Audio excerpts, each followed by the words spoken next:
I know what it feels like to die. The feeling of death is comforting. When you are living in that much pain, it's not a scary thing. This pain will go away if you just lay back and just go to bed. Put your head back there, do the old rucksack flop that we all know well, and just close your eyes and let it just happen.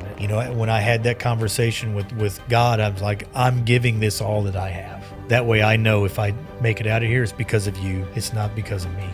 Sergeant First Class John Wayne Walding was born on the 4th of July and raised in Groesbeck, Texas. He served 12 years in the U.S. Army, including 7 with the elite 3rd Special Forces Group. In 2008, during the Battle of Shok Valley, he lost his leg to sniper fire and kept fighting for 4 more hours, earning the Silver Star and Purple Heart. He went on to become the first amputee to graduate Special Forces Sniper School, completing multiple marathons and the Bataan Death March. I gotta ask what everybody's wondering. You're named John Wayne. You were born on the 4th of July. You're a Green Beret sniper. You've earned a Silver Star and a Purple Heart. What is it like to be so freaking cool?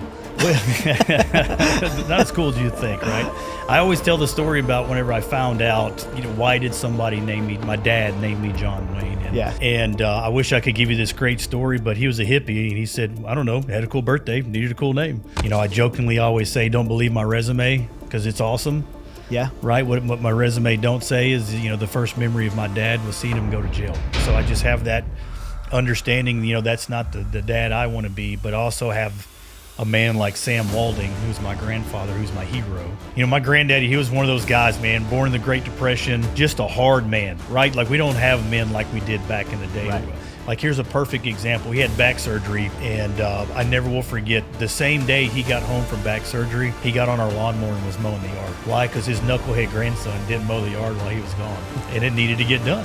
You joined the Army, just a Texas thing to do, or why'd you join the Army? Well, I joined the Army going back to how my grandfather raised me, where, men go to work. So I went to recruiter. Recruiter got me. You're right. Yeah. I went in there. I'm like, hey, I'm thinking about the Army. And he said, well, you want to shoot missiles? I'm like, well, hell yeah, who don't? Yeah.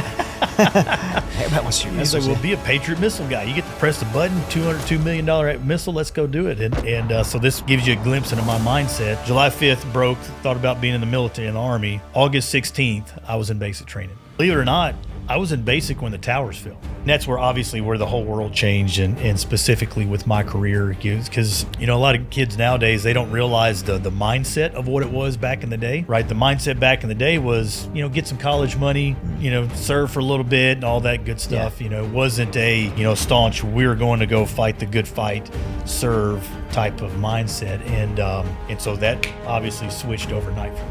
April 6, 2008 was a day that, I'd never tried harder I'd ever tried in my life. It was our job to be the first guys into a house.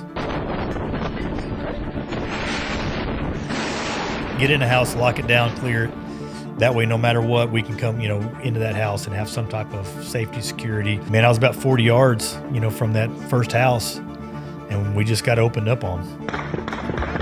Within the first 10 minutes of that round getting shot, or CK, he got shot right in the face, died on impact. Dylan Bear, he was the RTO.